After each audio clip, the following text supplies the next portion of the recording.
Dinlong na sa iturin usilan mundi na Mansoy ni President Osoma. Pucerma kan kualian kan honorable minister Soifunga kan corporator local council chairman le NCO ka thopui an thopui te le voinia uem huai tu kan senior te le voin thenga ran suai me aka thopui song song te diamond jubilee sibai chaber kan bu phasa sewani ole tu sei prei katum lawa kan tidak sung sung mai nga với là hiền quay lên đến sắm pha hay cùng sum lục na có lên jubilee mình phơi thêm tu và hiền chung à lồn thú mà sa sẽ là in hẹn kun mình với in thêm à và thêm mình cái suy na vàng à hệ kun phong thể căn nhiều vàng in ấy mà đi bộ hiền lồn mà sang cần hiền trốn đầy cả xe số vàng xoan và thêm hẹn à lồn thú cái sợi ngủ in kan diamond jubilee lom tu ra kanin tu asa hian karil lian mai su he hun te mang the pathian hun tha ding te lai hian kan suai tu senior hei tu ma atama kan suai tu senior te voini thanglin dam pui tu te hi choi moi in phu mang ka te ha in ku mu ma hian thang thar de kan par ni nang ni hian he uai me hi kai phoi lo ila tun tin mun kan theng ngem ti lai ka mai to na lian khop maya chu ti rual ro suan he hun theng zo ve ta lo kan phoi tu fam ta te kan thin lunga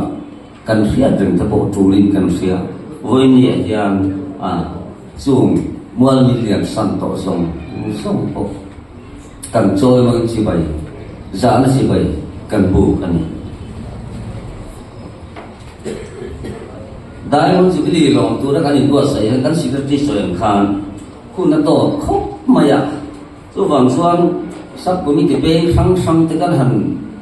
dina sab ko mi te pe sang ten ke mani ma zo na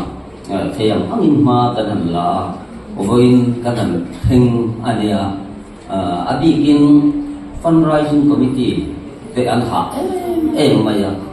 an ni hiam sum an tine kan tua bang tin chu la chu mong vom ba sakhet an fiu sar ke ni ringo maya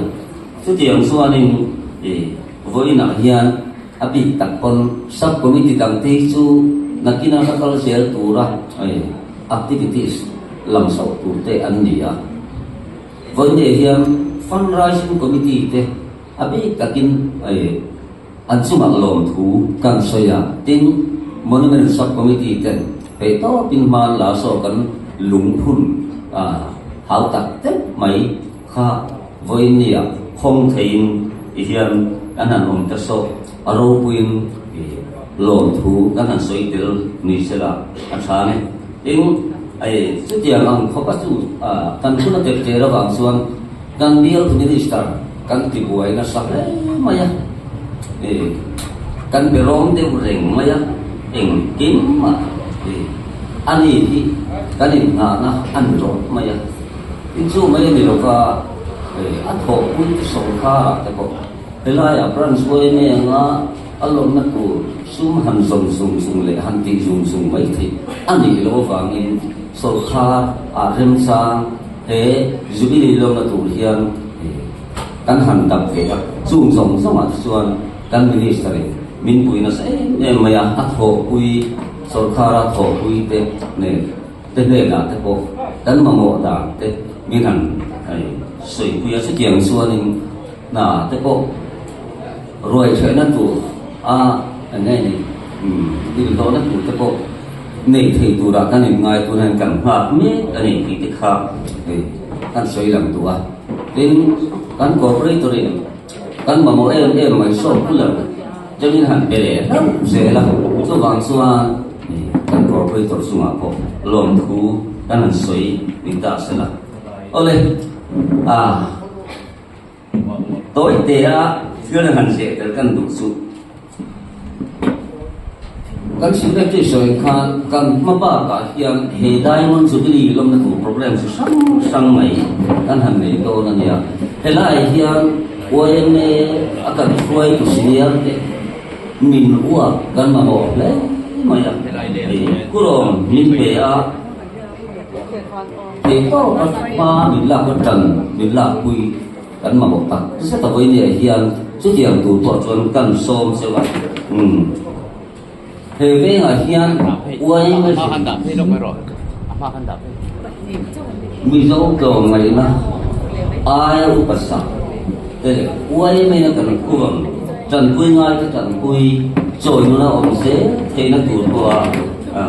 trần mình làm quy ha anh bị sĩ tắc nếu không được Diamond Jubilee thì linh taka mang theo turin du sakuna kanin la kusela athange weme wure rose kalome